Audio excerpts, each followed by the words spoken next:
بسم الله الرحمن الرحيم.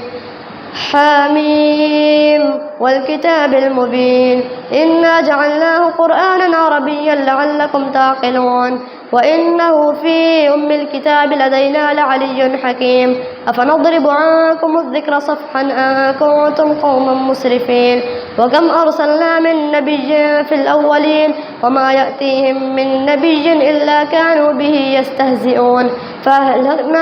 فأهلكنا أشد منهم بطشا ومضى مثل الأولين ولئن سألتهم من خلق السماوات والأرض ليقولن خلقهن العزيز العليم الذي جعل لكم الأرض مهدا وجعل لكم فيها سبلا لعلكم تهتدون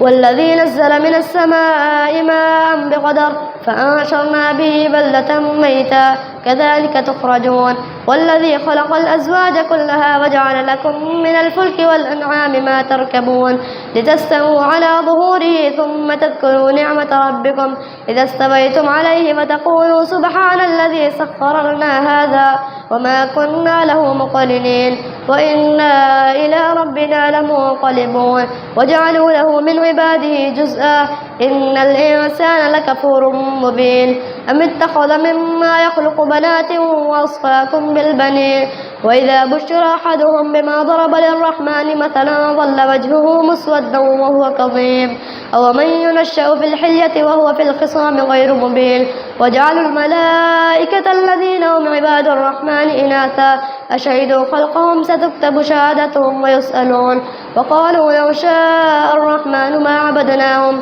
ما لهم بذلك من علم إن هم إلا يخرصون أم آتيناهم كتابا من قبله فهم به مستمسكون بل قالوا إنا وجدنا آباءنا على أمة وإنا على آثارهم مهتدون وكذلك ما أرسلنا من قبلك في قرية من نذير إلا قال مترفوها إنا وجدنا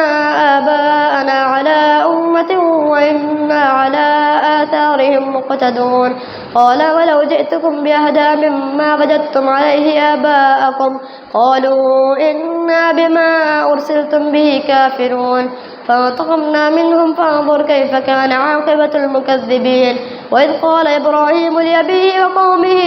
إنني براء مما تعبدون إلا الذي فطرني فإنه سيهدين وجعلها كلمة باقية في عقبه لعلهم يرجعون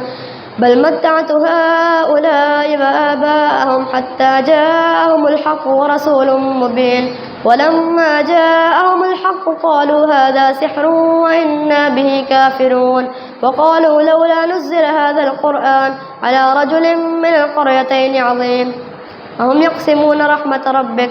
نحن قسمنا بينهم معيشتهم في الحياة الدنيا ورفعنا بعضهم فوق بعض درجات ليتخذ بعضهم بعضا سخريا ورحمة ربك خير مما يجمعون ولولا أن يكون الناس أمة واحدة لجعلنا لمن يكفر بالرحمن لبيوتهم سقفا من فضة ومعارج عليها يظهرون ولبيوتهم أبوابا وسرا عليها يتكئون وزخرفا وإن كل ذلك لما متاع الحياة الدنيا والآخرة عند ربك للمتقين ومن يعش عن ذكر الرحمن نقيض له شيطانا فهو له قرين وإنهم ليصدونهم عن السبيل فيحسبون أنهم مهتدون حتى إذا جاءنا قال يا ليت بيني وبينك بعد المشرقين فبئس القرين ولن ينفعكم اليوم إذ ظلمتم أنكم في العذاب مشتركون أفأنت تسمع الصم وتهدي العمي وما كان في ضلال مبين فإما نذهبن بك فإنا منهم منتقمون أو نرينك الذي وعدناهم فإنا عليهم مقتدرون فاستمسك بالذي أوحي إليك إنك على صراط مستقيم وإنه لذكر لك ولقومك وسوف تسألون واسأل من أرسلنا من قبلك من رسلنا أجعلنا من دون الرحمن آلهة يعبدون ولقد أرسلنا موسى بآياتنا إلى فرعون وملئه فقال إني رسول رب العالمين فلما جاءهم بآياتنا إذا هم منها يضحكون وما نريهم من آية إلا هي أكبر من أختها وأخذناهم بالعذاب لعلهم يرجعون وقالوا يا أيها الساحر ادع لنا ربك بما عهد عندك إننا لمهتدون فلما كشفنا عنهم العذاب إذا هم ينكثون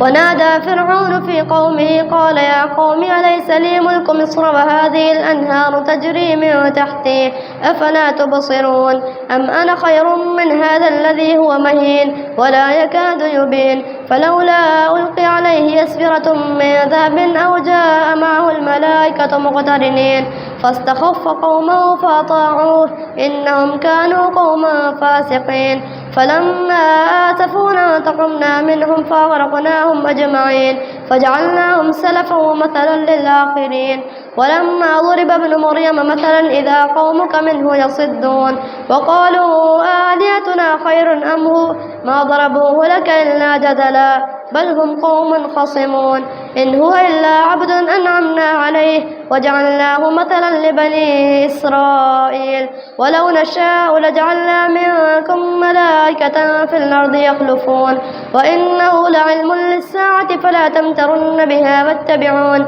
هذا صراط مستقيم ولا يصدنكم الشيطان إنه لكم عدو مبين ولما جاء عيسى بالبينات قال قد جئتكم بالحكمة وليبين لكم بعض الذي تختلفون فيه فاتقوا الله وأطيعون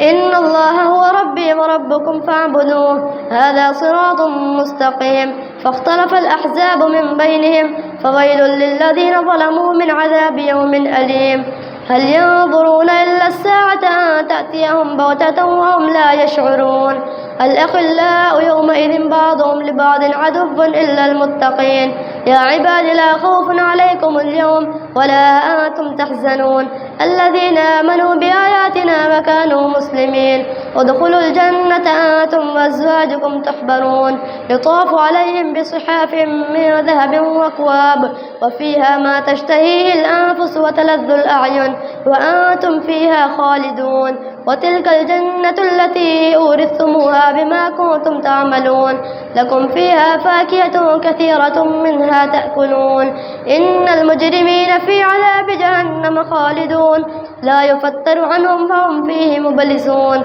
وما ظلمناهم ولكن كانوا هم الظالمين ونادوا يا مالك ليقض علينا ربك قال إنكم ماكثون لقد جئناكم بالحق ولكن أكثركم للحق كارهون أم أبرموا أمرا فإنا مبرمون أم يحسبون أنا لا نسمع سرهم ونجواهم بلى ورسلنا لديهم يكتبون قل إن كان للرحمن ولد فأنا أول العابدين سبحان رب السماوات والأرض رب العرش عما يصفون فذرهم يخوضوا ويلعبوا حتى يلاقوا يومهم الذي يوعدون وهو الذي في السماء إله وفي الأرض إله وهو الحكيم العليم